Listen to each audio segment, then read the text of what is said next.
Hello everyone. तो आज हम लोग किनेशियन थ्योरी करने जा रहे हैं। इससे पहले हम लोग ने क्लासिकल पे एक वीडियो डाला था, वो पहले आप लोग देख ले, फिर आप लोग इस वीडियो को देखना।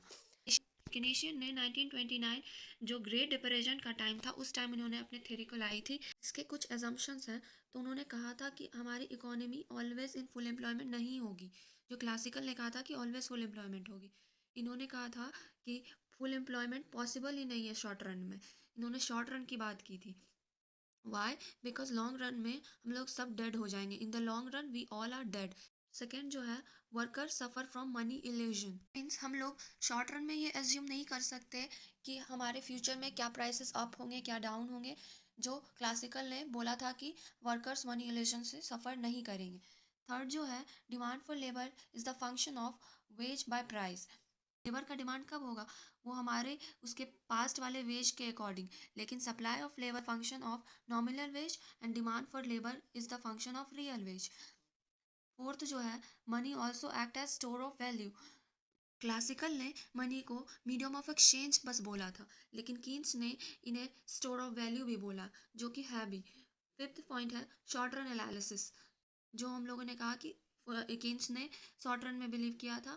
तो शॉर्ट रन में aggregate demand is equals to consumption plus investment, where consumption is the function of income.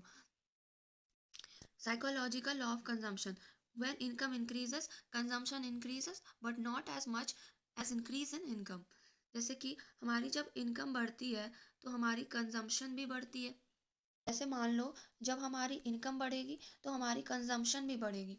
लेकिन हम लोग, अगर हमारी इनकम डबल स्पीड से बढ़ रही है, तो क्या हम उस प्लेस पे गेहूँ अगर हम 1 kg खाते हैं, तो इनकम बढ़ने पे हम उस कंजम्पशन को 2 kg तो नहीं कर देंगे।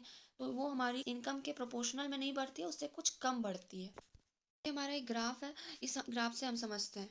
जैसे मान लो, ये जीरो से तो कंजम्पशन, ये सी हमारा कंजम्पशन है जो जीरो से स्टार्ट नहीं हो रहा है। हमारी इनकम अगर नेगेटिव भी होती है तो हमारी कुछ कंजम्पशन होती है उस वक्त पे। तो ये कंजम्पशन यहाँ से स्टार्ट हो रहा है। तो consumption is equals to a plus b y, where b is MPC and a is autonomous consumption. तो b is equals to MPC, where MPC is equals to change in consumption upon change in income. हमारे income के change होने से जो हमारे consumption में change आता है, उसे मार्जिनल प्रोपेंसिटी टू कंज्यूम कहते हैं। हमारा इक्विलिब्रियम कब होगा? जब हमारा aggregate demand is equals to aggregate supply होगा। जैसे aggregate demand is equals to consumption plus investment and aggregate supply is equals to consumption plus savings. तो ये जब दो हमारा इक्वल हो जाएगा तो इक्विलिब्रियम का फेज आ जाएगा। सेविंग जो होता है फंक्शन ऑफ इनकम होता है। हमारी इनकम जैसे जैसे बढ़ेगी, हमारी सेविंग भी बढ़ेगी। और इन्वेस्टमेंट जो होता है, ये function of marginal efficiency of capital upon rate of interest. Means MEC से ये पॉजिटिवली रिलेटेड होता है इन्वेस्टमेंट, और रेट ऑफ इंटरेस्ट से ये नेगेटिवली रिलेटेड होता है। एमईसी क्या होता है? MEC expected rate of profit by investment. जैसे कि अगर मार्जिनल एफिशिएंसी ऑफ कैपिटल जितनी ज़्यादा होगी, हमारी इन्वेस्टमेंट उतनी ही ज़्यादा होगी। रेट ऑफ इंटरेस्ट जितनी कम होगी, उतनी हमारी इन्वेस्टमेंट ज़्यादा होगी। और अगर रेट ऑफ इंटरेस्ट ज़्यादा होगी तो हमारी इन्वेस्टमेंट कम होगी। 6 पॉइंट में फिजिकल पॉलिसी आता है। केन्स ने फिजिकल पॉलिसी की बात की थी। उन्होंने कहा था कि गवर्नमेंट इंटरवेंशन कर सकती है इकोनॉमी में, लेकिन क्लासिकल ने नो गवर्नमेंट इंटरवेंशन की बात की थी। तो यहाँ पे गवर्नमेंट इंटरवेंशन पॉसिबल है। जो हमारी इकोनॉमी अभी है, हमारी इकोनॉमी में गवर्नमेंट भी इंटरवेंशन करती है, तो इससे हमारे लिए फ़ायदा भी है।